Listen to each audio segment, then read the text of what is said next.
Muy bien, pues bienvenidos papás y padrinos de los niños que van a hacer la primera comunión. Empezamos con esta oración que tenemos ahí. Juntos, Señor Jesús, nuestros hijos se preparan para la primera comunión. Parece que fue ayer cuando llenaron nuestras casas de alegría con su nacimiento. Aún recordamos, como si solo hubieran pasado unos días, la fiesta preciosa de su bautismo. Gracias, Señor, porque ya se nos van haciendo mayores.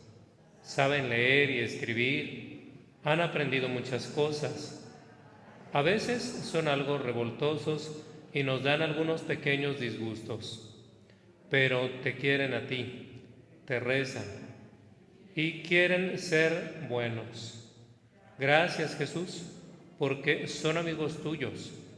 Te están conociendo cada día mejor en las catequesis y cuentan ya con impaciencia los días que faltan para esta otra gran fiesta.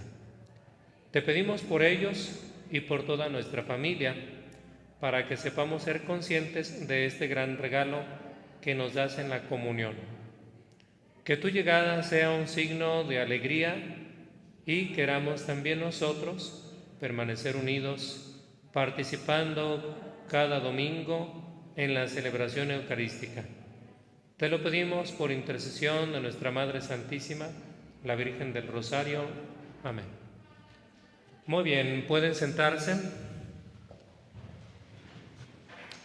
Bueno, me presento.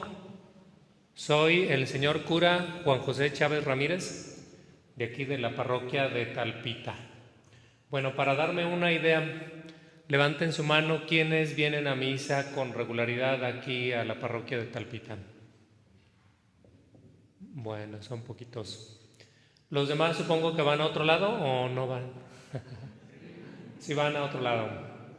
Bueno, les voy a dar el beneficio de la duda, como dicen. Muy bien. Bueno, pues vamos a empezar partiendo de una pregunta. Esta plática tiene que, de algún modo, como reavivar nuestra fe y hacernos más conscientes, pues, de qué se trata esto de la religión, de qué se trata. Y partiendo de la pregunta, ¿cómo nos ayuda Dios? ¿Cómo nos ayuda Dios? Y miren, para esto quisiera que ustedes se dieran cuenta del panorama que existe actualmente. Hay superstición, ¿ustedes qué dirían en estos tiempos? Superstición, ¿qué es superstición? Por ejemplo, gente que cree en ¿qué? En las hadas. ¿Ustedes creen que se aparecen las hadas y que conceden premios o regalos o no sé?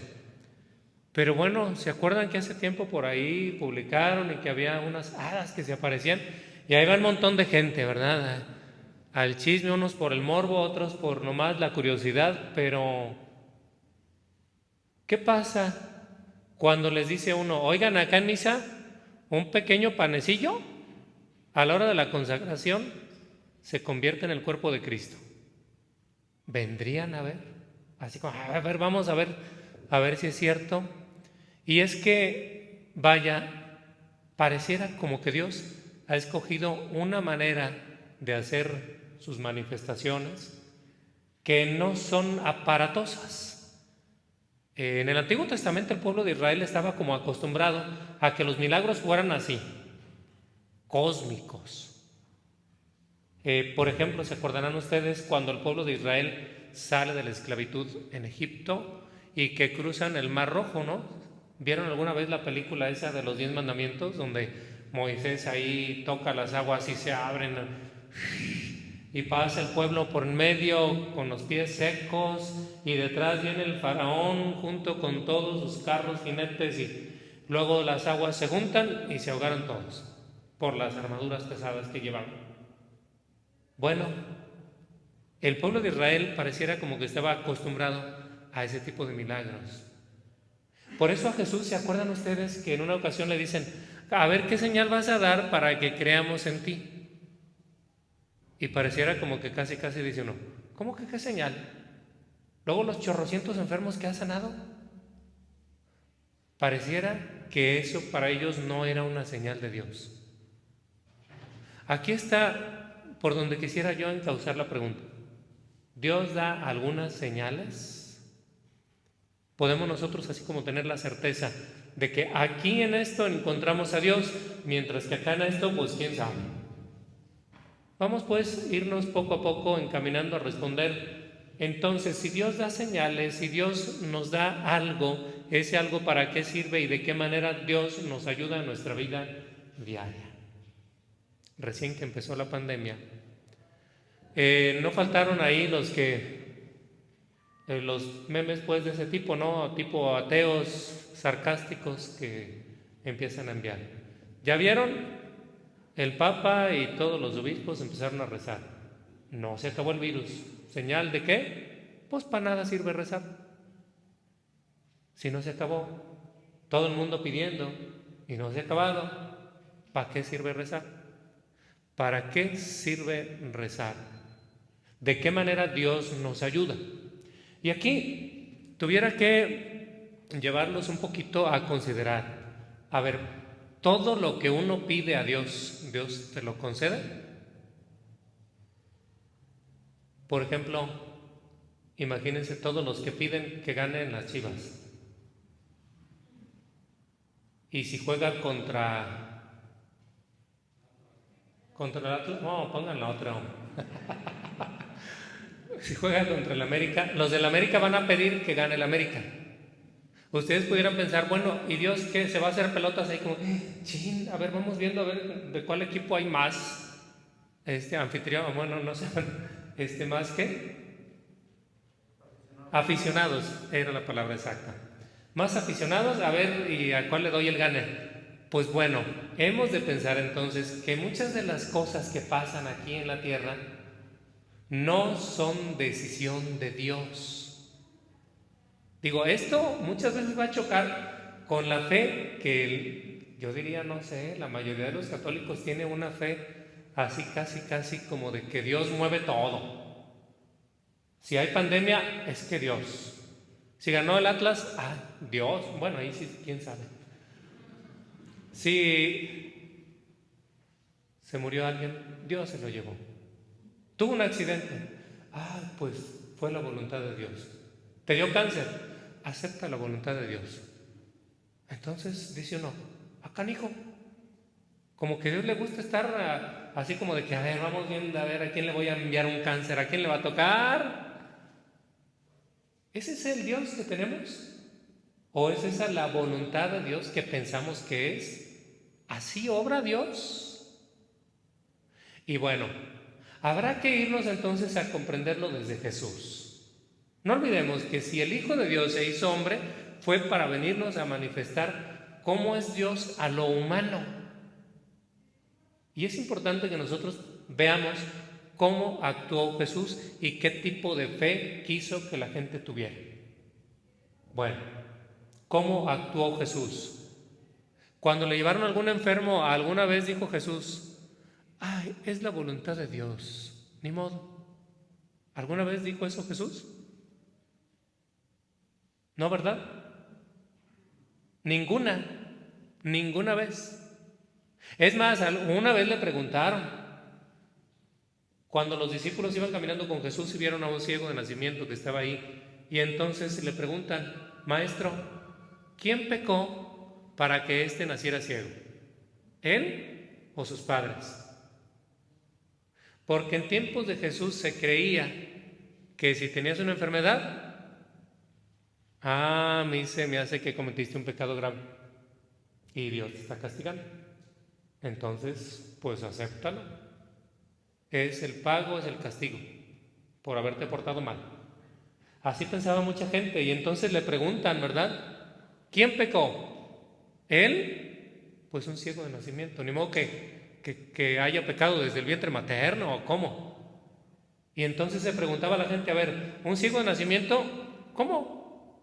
¿Quién pecó ahí? Ni modo que él. Pudieron entonces haber sido sus padres. Y le hacen esa pregunta a Jesús. Y Jesús dice, ni él pecó, ni sus padres. O sea, no fue por el pecado de ninguno. No fue por eso. Y luego dirá, sino para que se manifieste la gloria de Dios. Y luego cura a aquel ciego. Bueno, entonces, ¿qué nos da a entender Jesús? ¿Cuál es la voluntad de Dios? ¿Que estemos enfermos y jodidos? No, porque si no, no hubiera sanado a nadie. Entonces, si sanó a todos los que se acercaban a Él buscando la salud, ¿captas cuál es la voluntad de Dios? Dios quiere que estemos bien. Bueno, entonces, ¿por qué nos enfermamos? A ver, ¿por qué nos enfermamos? Y aquí, miren, habrá que hacer una distinción entre lo que Dios quiere y lo que Dios hace. Es decir, Dios quiere nuestro bien, pero ¿hasta dónde Dios va a hacer cosas para que nosotros estemos bien? En la medida en que nosotros le damos permiso.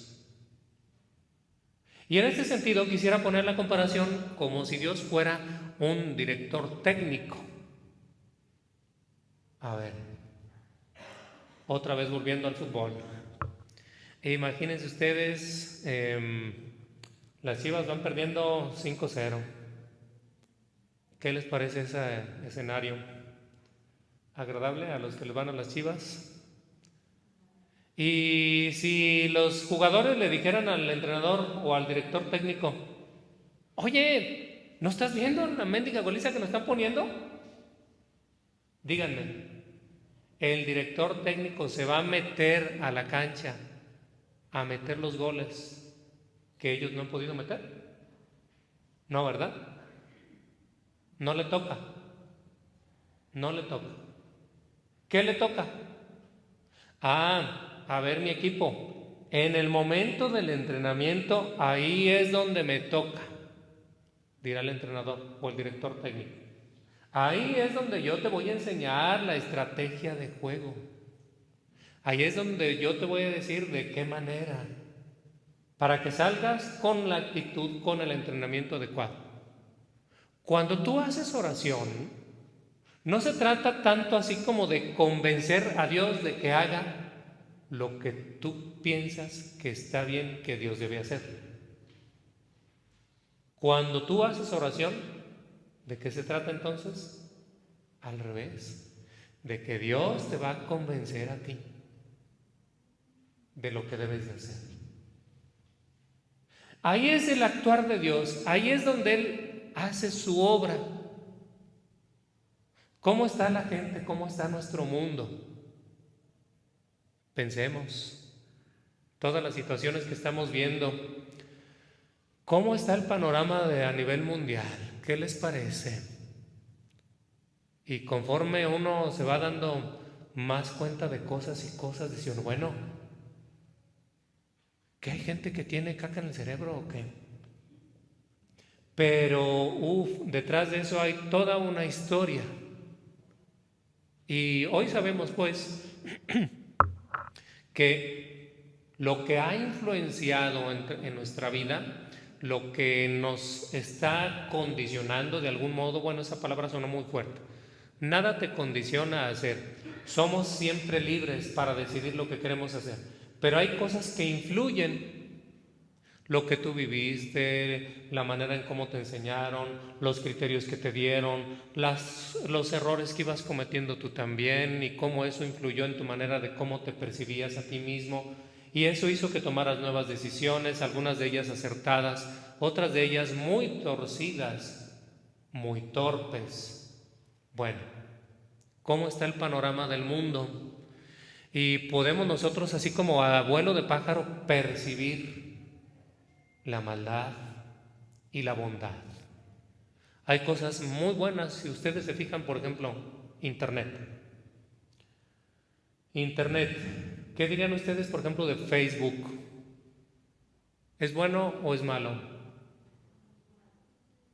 ¿Qué dirían de YouTube? ¿Es bueno o es malo?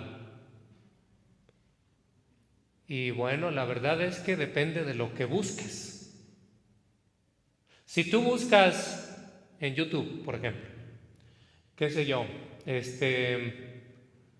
tutorial para usar un rotomartillo, por decir algo. Entonces ya aparece por ahí uno y curiosamente, luego que abres Facebook, te aparece un anuncio, una publicación de un rotomartillo que está en oferta. Y tú dices, ah, canijo, ¿mendiga brujería o qué? ¿Cómo se conectaron? ¿Cómo supieron que yo busqué en YouTube y ahora en Facebook? Y detrás de todo eso está toda una psicología usada en tu contra. Puse un ejemplo muy suavecito, pero la realidad es que, ¿qué pretenden Facebook y YouTube? Que te envicies a estar mirando y mirando y mirando. Eso es lo que pretenden. ¿Cómo le van a hacer? Híjole, tienen detrás de todo el equipo que está manejando ahí, ponen algoritmos que de algún modo ya van captando tus preferencias. Y qué casualidad que lo que tú ves más tarde vuelve a salir. Por eso incluso las personas que creen, no sé si se han dado cuenta, por ejemplo, que hay personas que creen que no existe el coronavirus. No, ese lo inventaron, es puro invento del gobierno. Y lo que pasa es que buscan en YouTube y van a encontrar videos que dicen que no existen. Pero como siempre te mandan más de lo mismo, la persona piensa, ya ves, hasta me llegan solitos, sin buscarlo, y más, y más, y más. Lo mismo dígase de ahorita, cómo está nuestro mundo en torno a esas polarizaciones tan radicales, tan racistas. Uno todavía piensa, ¿cómo es posible que con todo el daño que hizo el nazismo, por ejemplo, ahorita existan los neonazis? ¿Cómo es posible que el racismo esté tan enraizado en algunas personas y hasta tienen razones y fundamentos para pensar que está bien? ¿Cómo está nuestro mundo, pues? Si yo les preguntara, a ver, ¿realmente los laboratorios farmacéuticos buscan la manera de generar medicinas que nos curen la enfermedad o que nada más nos alivien los síntomas? Y esa pregunta, como que, caray, ¿será verdad que a veces nada más vas al médico y te dan medicina para que pues te alivien los síntomas, pero no te curan la enfermedad? Muchos de los medicamentos así están.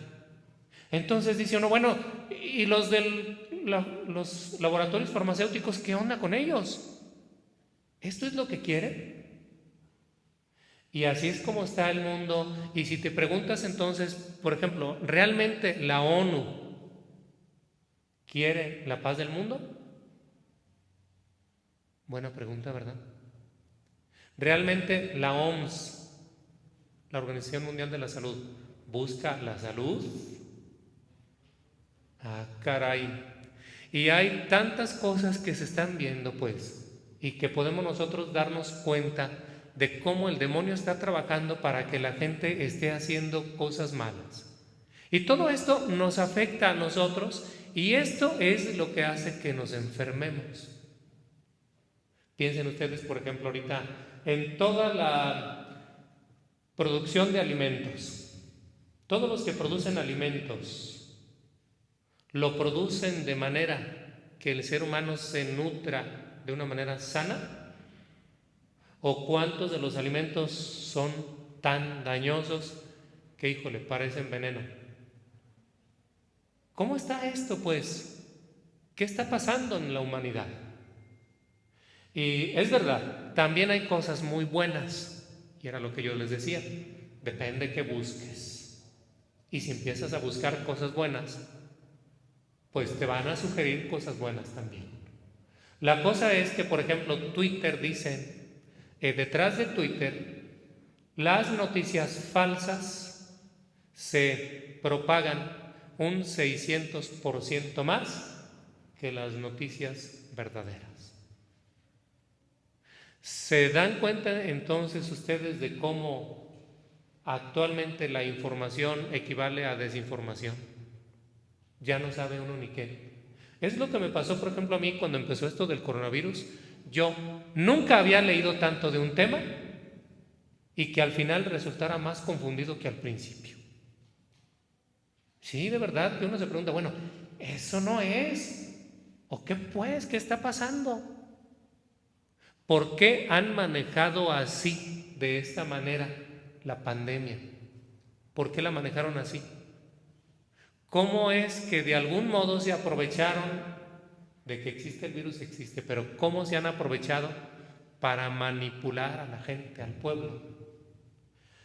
Bien, entonces, si nos fijamos también en las enfermedades, no podemos nosotros echarle la culpa a Dios pues de todo lo que está pasando. Piensen, por ejemplo, Adán y Eva tenían todas las enfermedades genéticas que existen actualmente, porque ya sabemos que las enfermedades genéticas se transmiten, ¿verdad? Los padres las transmiten a los hijos. Y si nos vamos hacia atrás, bueno, este hijo ya trae una enfermedad genética que le transmitieron sus padres, y a esos padres tal vez los anteriores, y a esos los anteriores, pero hubo un punto en que empezó esa enfermedad y donde antes no existía, porque Adán y Eva no tenían todas las enfermedades, empezaron a existir en algún punto de la historia de la humanidad, y muchas de ellas se quedaron tan grabadas en la biología que afectaron el genoma humano de manera que se transmiten genéticamente. Quiere decir que nosotros somos los responsables de haber afectado nuestra humanidad hasta el punto de estar así. Dicen los biólogos que si el ser humano tuviera unas óptimas condiciones, viviría más o menos unos 120 años. ¿Piensan llegarlos? ¿Cómo ven? ¿Sí les gustaría unos 120? ¿Mínimo de ahí para arriba o qué? ¿Conocen a alguien que haya tenido más de 100 años? Y bueno, entonces, pensemos, Dios, ¿qué hace Dios? Dios es el que está enfermándonos, Dios es el que está llevando la corrupción y todo lo que pasa, o por qué a veces pues caemos en ese mal dicho, acepta la voluntad de Dios. Ah, caray, a ver, ¿cómo? Tuvo un accidente porque un borracho ahí iba manejando. Dios, ¿qué dijo? Ay, le voy a mandar a este borracho para que ahí cuando pase se estampe. ¿Por qué tenemos esa idea, pues, de es la voluntad de Dios? Habrá que quitarnos ese chip. Yo digo que lo tenemos tan marcado que cuesta trabajo curarnos de él. Y es necesario que pensemos entonces, así casi como que te levantas en la mañana y te voy a recomendar un tipo de oración en el que digas, a ver, Dios es mi entrenador, Dios está a mi favor, Dios quiere mi bien, Dios quiere mi bien. Tengo que convencerme de esto porque pues el chamuco de repente me está haciendo por acá como para que yo dude de Dios, para que yo esté pensando, híjole, qué difícil es la voluntad de Dios, pero es que hemos malinterpretado a Jesucristo. Y es que como Él murió y pensamos, era la voluntad de Dios que se muriera, que lo crucificaran.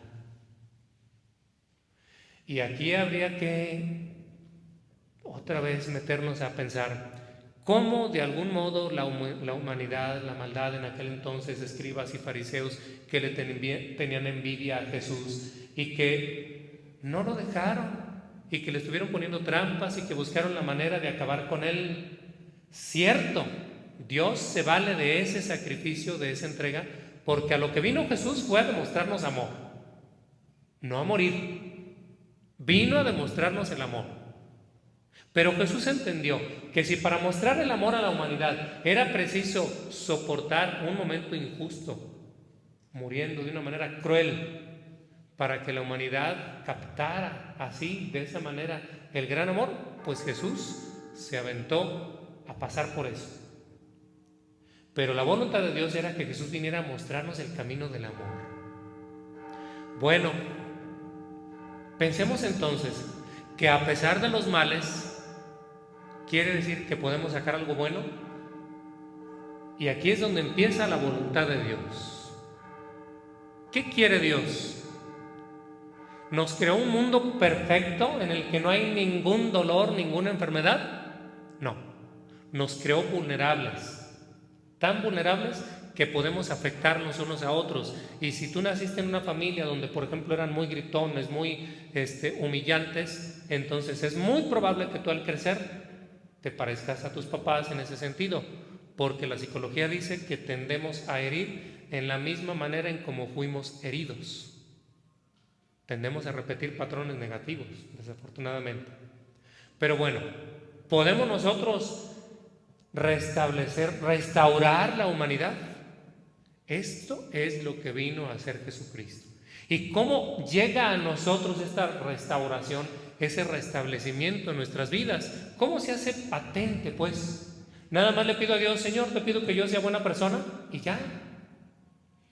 Pero todavía me siguen dando ganas de robar, todavía me siguen dando ganas de cometer una infracción o de hacer tranza, de mentir, todavía me siguen dando ganas de tener relaciones sexuales sin compromiso, todavía me siguen dando ganas de... ¿Y de qué? Y de todo lo que puede venir a tu mente. ¿Y de acuerdo a qué? De acuerdo a las carencias y las heridas emocionales que traemos. Muchas veces por ahí se mete el virus del egoísmo.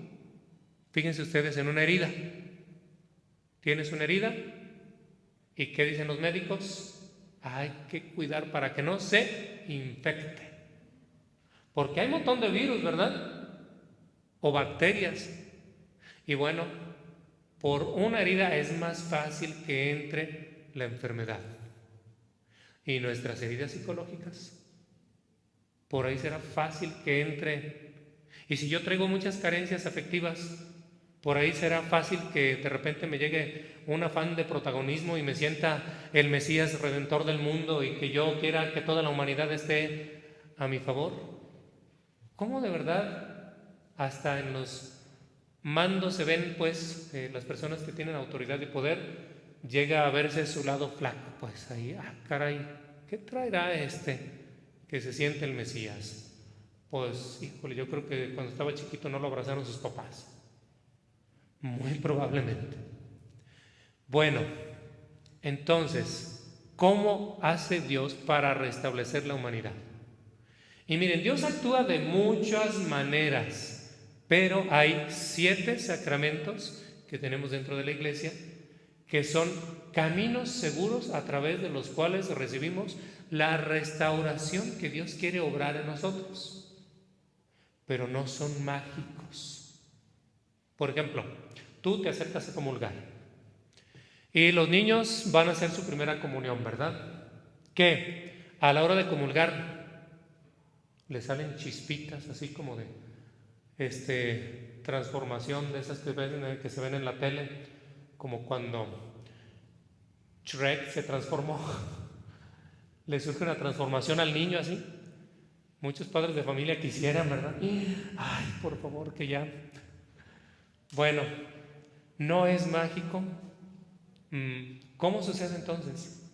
En la medida en la que nosotros le damos permiso a Dios de actuar en nuestra vida, porque ya dijimos que Dios es como un director técnico que te va a enseñar la mejor manera, sí, pero hace falta que tú vayas al entrenamiento. ¿Dónde te entrena Dios? En la oración, principalmente. La misa es una oración grandota. A decir verdad, conjunta los distintos modos de orar. Porque hay oración de perdón, hay oración de alabanza, hay oración con la palabra de Dios, hay oraciones de petición, hay oraciones de acción de gracias dentro de la misa. Conjuntan los diferentes estilos de hacer oración. Entonces, Dios va a estar obrando ahí si tú te dispones con apertura de corazón.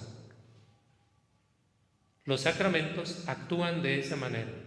Tú te paras, te acercas, comulgas y es necesario que digas: Señor, pues bienvenido y quiero abrir las puertas de mi vida para que tu acción bondadosa se me pegue. A ver, por ejemplo, acá tienes amigos y cuando te juntas con tus amigos hay de repente cosas, modos de ser, palabras que se te pegan de tus amigos, pues es lo más normal, ¿verdad? E incluso la gente cuando se va a otra región llega hablando como hablan allá. Y si se fue para, qué sé yo, para Culiacán o si se fue para acá para el norte, pues llega hablando como hablan allá. Incluso si se va a España, si dura varios años, yo conozco sacerdotes, por ejemplo, que fueron a estudiar, estuvieron en España y de repente llegan ya hablando así, se les pega. Es normal. Y a ti, aquí, cuando convives, ¿se te puede pegar el modo de ser de otras personas? ¿No pasará eso mismo cuando tú comulgas y que dejas que Jesús esté en tu corazón?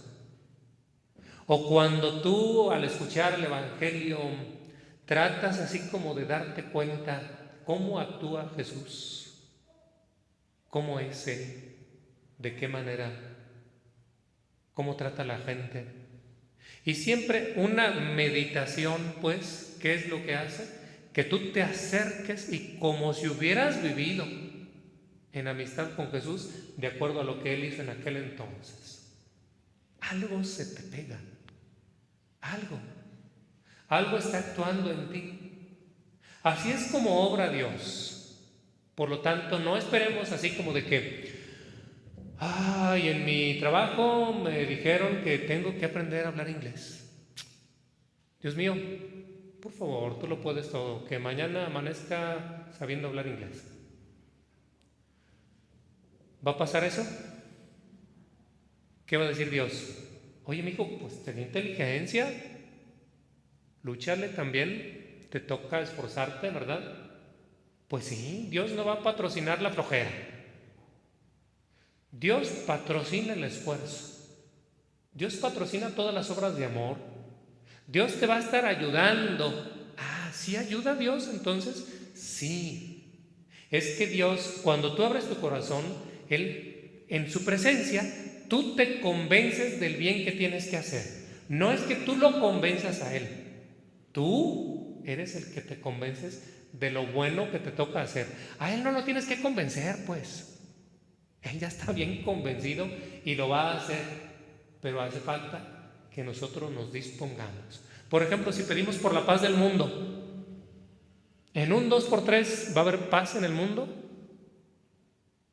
pero si yo me dispongo a dejar que la paz de Dios viva en mi corazón, una vez que me levanto de hacer oración, me convertí en una persona un poquito más pacífica. Y por lo tanto, yo que soy parte del mundo o que soy parte de este país, estoy viviendo la paz y por lo tanto cambié la parte de la nación que me toca. Esta es la única parte que puedo cambiar, yo mismo. La única parte que puedes cambiar es tú mismo. ¿Podrás influir positivamente en otras personas? Sí. Y por eso, padres de familia, les toca educar a sus hijos. Padrinos, ¿a ustedes qué les toca? ¿Guiarlos? ¿Ayudarles? Bueno, parte del domingo que les toca ahí. ¿Esa costumbre todavía existe entre ustedes de que los padrinos dan el domingo? Miren, yo no tengo hijos, pero tengo, el otro día estaba haciendo la cuenta, tengo 31 ahijados. Y dije, híjole, si les diera domingo cada 8 días, ya me hubiera quedado. Bueno, yo creo, estoy convencido que a los niños les resulta más fácil comprender las alegrías espirituales cuando también van juntas con algo material. Ojalá no fuera necesario, pero si el niño dice, el día de mi primera comunión, híjole, me regalaron un pastel bien bueno. O híjole, mi padrino me llevó a comprar unos zapatos acá bien chidos. No sé. ustedes sabrán qué hacer. Digo, no es esto ninguna obligación, pero sí vean que los niños pues también así como que van a juntar una emoción positiva a un evento espiritual y eso les va a ayudar a entenderlo mejor. Pero más allá, ¿qué les toca, padrinos? La palabra padrino se enraiza por allá en cuando la iglesia empezó a catequizar, a enseñar, a predicar el evangelio, y luego había muchos que se convertían, pero luego la iglesia dijo, estos todavía no saben muy bien, pero vamos a ponerles uno que les ayude. Y ahí le ponían un padrino que era como un papá espiritual. De hecho, en inglés, ¿cómo se dice padrino?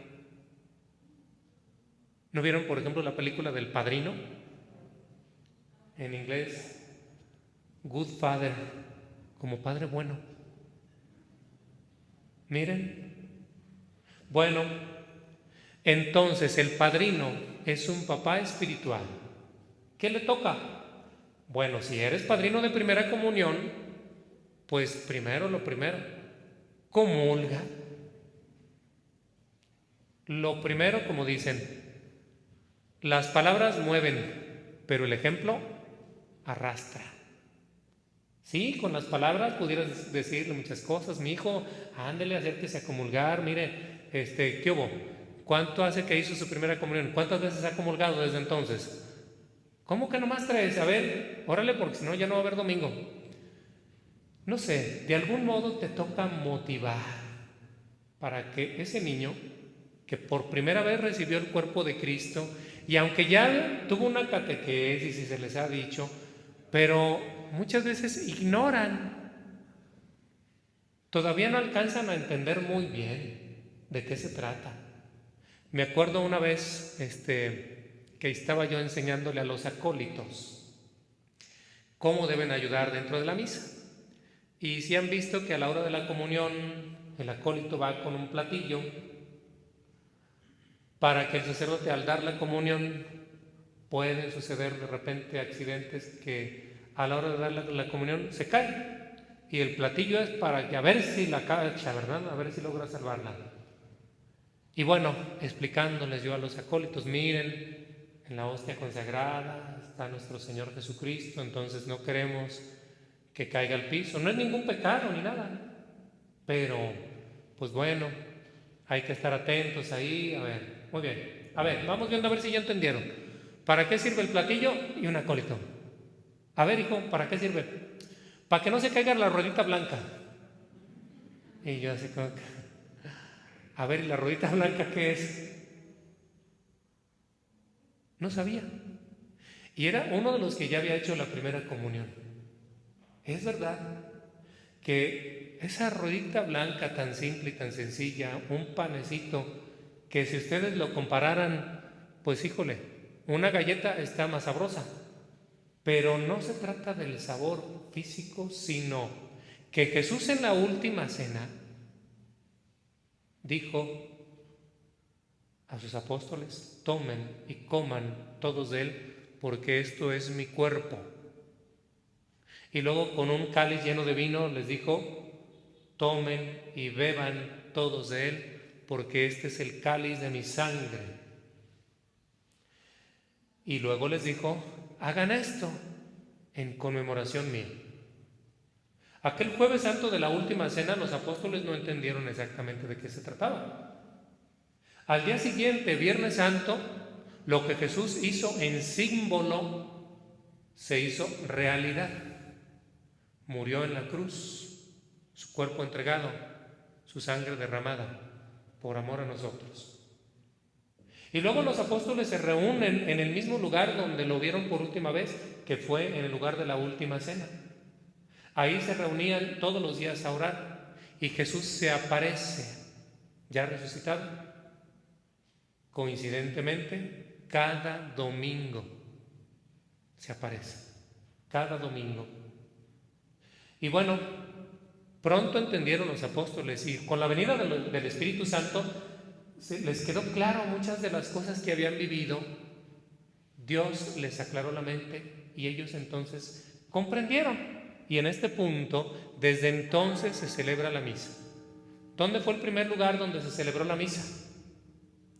La primera misa se celebró, la que celebró Jesús, digámoslo así, en la última cena, en el lugar de la última cena, bueno, ahí en Jerusalén. Pero después de ahí, los apóstoles empezaron a celebrar la misa en la casa de San Pedro. Y San Pedro vivía en Cafarnaúm. Ahí está todavía las ruinas de la casa de San Pedro. Ahí empezaron a celebrar la Eucaristía. ¿Qué día? Al principio solamente la celebraban el domingo. ¿Por qué? Porque entendieron que Jesús resucitó un domingo. Entendieron que en cierto modo lo que Cristo hizo al morir por nosotros fue como una nueva creación. Esa restauración de la humanidad que obró Jesús con su muerte, con su entrega amorosa por nosotros, con su resurrección.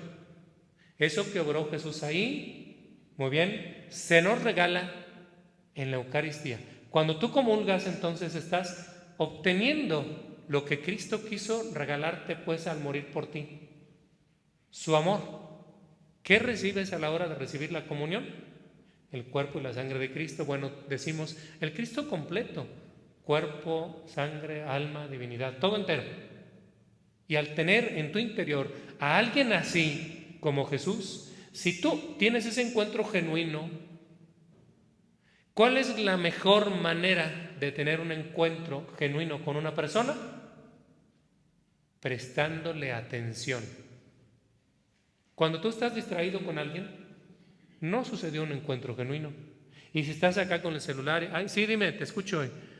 Pues no estás escuchando. Préstale atención. En la medida en que prestas atención a la persona, en ese sentido entonces sí se puede dar un encuentro genuino. Cuando tú comulgas, préstale atención a Jesús. En ese momento ya no estés pensando entonces, híjole, irán a ganar las Chivas. ¿Qué guerra con las Chivas, pues? Cualquier cosa que estés pensando, ¿no? Los problemas que traes o no sé. O igual, si tu mente está loca con un problema y no te deja, conviértelo en oración.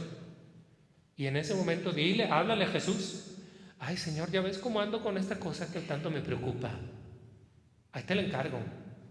Ahí te pido que me ayudes a descubrir qué me toca hacer. Bueno, entonces, la pregunta inicial, ¿cómo me ayuda Dios? Director técnico, déjate ayudar. No va a hacer las cosas que te toca a ti.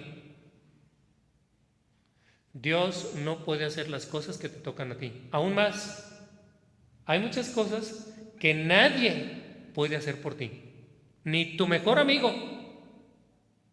No le puedes decir a tu mejor amigo, oye, ¿sabes qué? Tengo mucha hambre, por favor, ve y come por mí, ¿no? Pues él va a comer por él y a ti de nada te va a servir. Nadie puede comer por ti, nadie puede dormir por ti, nadie puede amar por ti. Te toca a ti los actos de amor y no les acaties. Lo que te toca, oye, pues si te toca decirle esto a tu hijo, vieja, tú dile, viejo, mejor tú. Entonces, nadie lo va a hacer por ti, lo que te toca a ti, ni Dios, te toca a ti.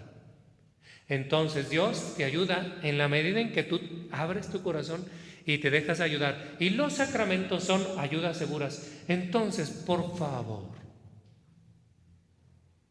tienes que pensar qué supersticiones tienes y que te están haciendo daño y que te desvían de tu fe. Hay supersticiones que incluso se han metido en la iglesia y que las aceptamos. Por ejemplo, ¿ustedes saben por qué se echa arroz después de que se casan? Y esto era una superstición de que el arroz significaba la abundancia, así como que les vaya bien, que tengan abundantes hijos, abundantes billetes, abundante amor, abundante felicidad, todo abundante. El sentido está bien y por eso la iglesia lo adoptó. Pero era una superstición.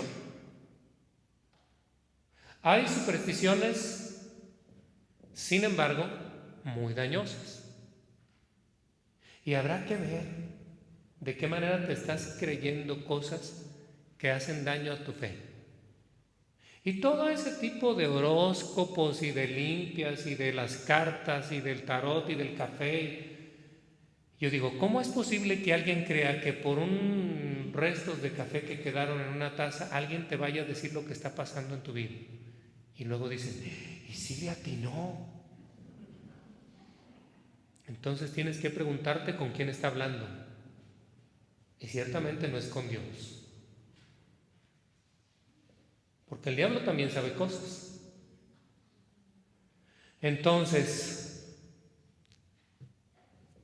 sus niños van a hacer la primera comunión, papá, padrino, les toca algo, ayudarles. Y entendiendo cómo te ayuda Dios, así ayuda a tus hijos. No hagas lo que les toca hacer a ellos. Sería un error, ¿verdad? Sería un error. Eventualmente lo vas a hacer. Pero el otro día me sorprendió, por ejemplo, que le pregunté a un niño, ¿de cuál calzas? ¿Verdad? Y dice el niño, no sé. Tiene 9 años el chiquillo y no sabe de cuál calza. ¿Cómo que no sabes? Mamá, ¿de cuál calza? Ah, caray, hay algo está mal. Cuando los papás no dejan que los niños crezcan, digo, ya el niño de 8 o 9 años y todavía no sabe abrocharse las agujetas de los zapatos. Mamá, abróchame. Ya le pone la pata. ¿Cómo? Así no es Dios. Entonces tú aprendes del estilo de Dios. Que Dios quiere que aprendas a ser autónomo. ¿Sí? Te va a ayudar convenciéndote de que hagas lo que te toca hacer. Tú también ayuda a tus hijos convenciéndolos de que hagan lo que les toca hacer. Padrinos, pues ahí también una labor espiritual de acercarnos. Tú en primer lugar ve a misa, acércalos, diles que vayan, que participen. Y bueno, de ahí en más, también miren, el compadrazgo. A algunos les da vergüenza, sobre todo la primera vez. ¿Cómo se sintieron la primera vez que fueron compadres? Yo me acuerdo porque fue con mi hermano. Y así como de que, compadre, ay, qué raro se siente eso. Y como que no está uno acostumbrado. Pero si tú dices, es verdad, hay cierta relación espiritual que no vamos a perder. Y se llama compadrazgo. Somos compadres. En el sentido espiritual y delante de Dios hicimos un compromiso, él como papá y yo como padrino, de ayudar a este chamaco a que crezca en su fe. Entonces, no lo pierdas, ni te dé vergüenza y dilo tal como es. Son compadres. ¿Y qué más? Yo quisiera que si hubiera algunas preguntas las hicieran, sobre todo a propósito de la participación en la Eucaristía. Papás, a ver, levanten la mano los papás de los niños que van a hacer la primera comunión. Muy bien, papás. Ok, gracias. ¿Van a misa ustedes? Cri, cri. Voy a cambiar la pregunta. Voy a empezar de atrás para adelante. ¿Van a misa de vez en cuando? ¿Van a misa seguido? ¿Comulgan aunque sea de vez en cuando? ¿Cuánto tienen sin comulgar? Bueno, ahí ya no me digan, para que no vayan a entrar en vergüenzas aquí. ¿Qué les diría? Papás, ¿qué te parecería llevar a tu hijo a la escuela, inscribirlo y luego durante todo el ciclo escolar después lo llevas de vez en cuando. ¿Aprendería? Y luego después vienen llorando los padres de familia. Padre, mi hijo es un drogadicto, mi hijo no me entiende, mi hijo anda en el narcotráfico. A ver, ¿lo traías a misa? ¿Le enseñaste valores?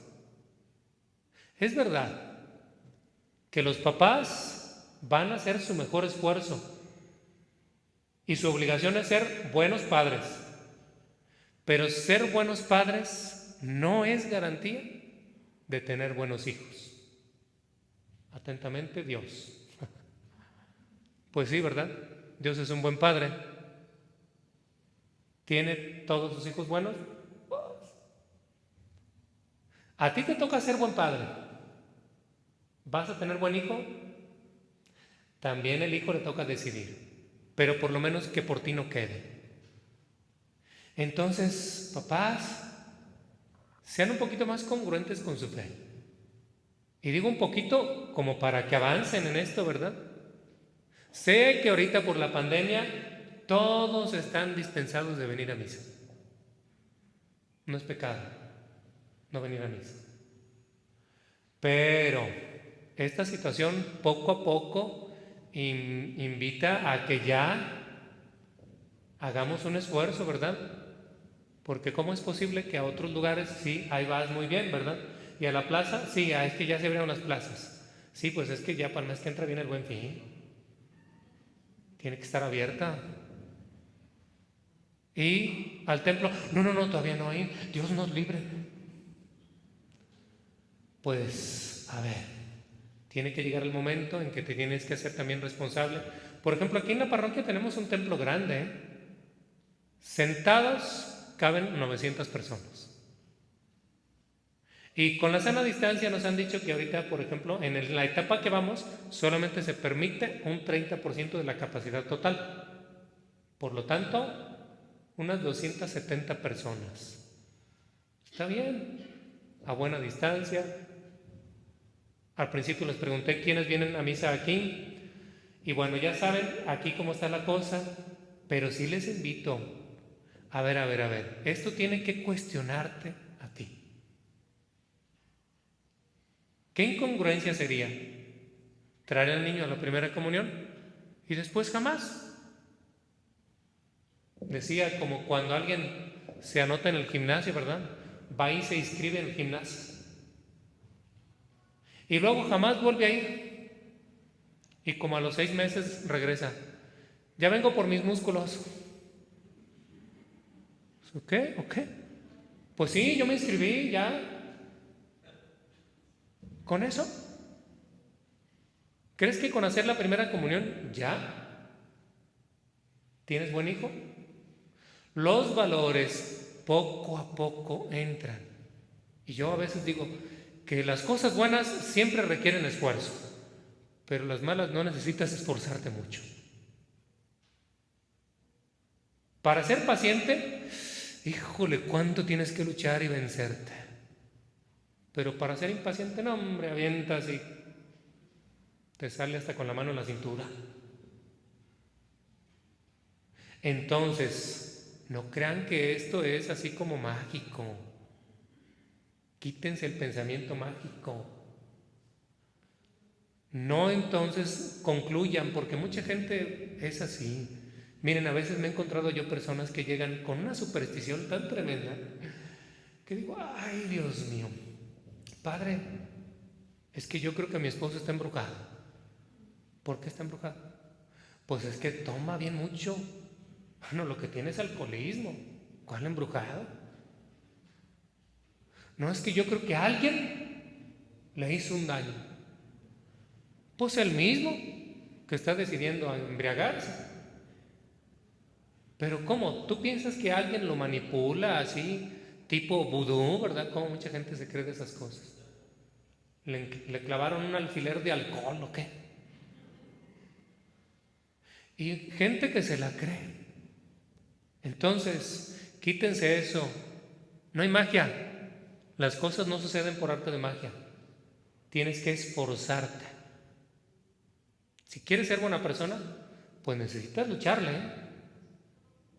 Y una vez y otra vez hacer oración y estar con Dios y pedirle. Y luego la gente te va a criticar, ¿verdad? Hoy sí, ya de una vez pídele la sotana al Padre. Sí, pues ya de una vez que te la den de sacristán. ¿Y tú qué pudieras decirle a esas personas? Paciencia. Dios todavía no acaba su obra conmigo. Fue caso difícil, pero ahí la lleva Dios, nuestro Señor me va convenciendo. Que así llegues a ese punto, pues, en el que te das cuenta de que la vida, la espiritualidad que quieres tener, exige una disciplina, exige un esfuerzo. Y a veces, aunque no tengas ganas, ¿verdad? Porque hay gente que dice, yo voy a misa cuando me dan ganas, cuando me nace. Pero yo no sé si a veces pareciera que hay gente que no le nace porque toma anticonceptivos espirituales, no sé. O sea, como que están tan fríos y luego andan picados de astrología y luego andan viendo los programas de History Channel donde diario sacan ahí, sobre todo en temporada de la Semana Santa, ¿qué van a sacar? Que ya se descubrió un nuevo evangelio de la Magdalena y que tuvo amoríos con Jesús y no sé qué. Y ahí está, no, es que se ve en Discovery Channel, seguro sí ha de ser, ¿no? Mira, Discovery Channel y History Channel, cuando hablan de changos y de pirámides, créeles, pero de religión tienen una muy mala intención. Su intención es acabar con la religión católica. Entonces, no les creas. Y si te están convenciendo, acércate. Miren, ahorita por ejemplo, saben que estoy grabando esto y como les decía, bueno, también estoy tratando de que en YouTube haya cosas buenas. Lo estamos subiendo a un canal de YouTube que se llama Reflexiones de Fe JC. Ya tengo ahí un retiro espiritual, como unas 50 reflexiones, meditaciones, oraciones, y estamos ahorita dando la catequesis, así. Y yo les invitaría a que busquen algo bueno. Nútrete. Acabo de hacer uno acerca de la Biblia. Porque mucha gente no ha leído la Biblia, pero sí es buena para creerse, otra vez, lo que dicen esos canales en contra de la Biblia. Es que la iglesia estuvo escondiendo mucho tiempo los evangelios apócrifos. Y luego a veces yo les pregunto, ¿evangelios qué? Apócrifos. ¿Cuáles son esos? ¿Saben? ¿Los conoces? ¿No? Entonces, ni los buenos conoces, ni los evangelios auténticos. Entonces ponte a leer, porque entre más ignorante estés, eres presa más fácil de cualquier engaño. No te dejes engañar. Nosotros como sacerdotes estudiamos ampliamente la Biblia y no es un libro fácil. Años enteros. A decir verdad, la Biblia no es un solo libro, son 73. 46 del Antiguo Testamento, 27 del Nuevo Testamento. No es un libro fácil. Escrito por más de 40 autores. Se empezó a escribir más o menos unos 1000 años antes de Cristo y se terminó de escribir el último libro 100 años después de Cristo. O sea, 1100 años. ¿Cuánto tendríamos que investigar y comprender para saber este autor que vivió 500 años antes de Cristo, por ejemplo, el profeta Isaías, en qué contexto vivió, cómo estaba el pueblo? Y por eso puede uno entender mejor el mensaje. Pero que llegue alguien que incluso sin haber leído la Biblia y de repente la desprecie y sin estudiarla y sin comprenderla, pues ¿para qué hacerle caso? Yo sí les invito a que ustedes también entonces busquen nutrir su fe, vayan a misa. Vayan a misa. Acérquense. Poco a poco hay que volver. Sí, tú tienes que calibrar de acuerdo a tu salud, de acuerdo a con quién te vas a juntar después. Personas que están viviendo con sus papás o con sus abuelitos, tengan mucho cuidado. Entre más ancianas y enfermas están las personas, más vulnerables son. Pero con los debidos cuidados también hay que entrarle ya. Aquí en la parroquia estamos poniendo sanitizante en las bancas, a la entrada gel antibacterial, y ya sabes, tú al llegar a tu casa, pues lávate las manos mínimo. Pero sí, hay que volver ya a la misa. Muchos están enfriando. Muchos lo tomaron de pretexto. Ay, qué bueno, a ver que dure más la pandemia, ¿verdad? Para no ir a misa. Y así están. Pero si no es tu caso, ánimo, acércate, reaviva tu fe. Que este acontecimiento de la primera comunión traiga un avivamiento en la fe de ti y de toda tu familia. ¿Qué te parece? Bueno, si hay preguntas, levanten su mano.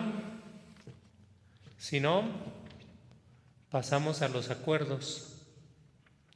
Acuerdos para padres de familia de los niños que harán la primera comunión.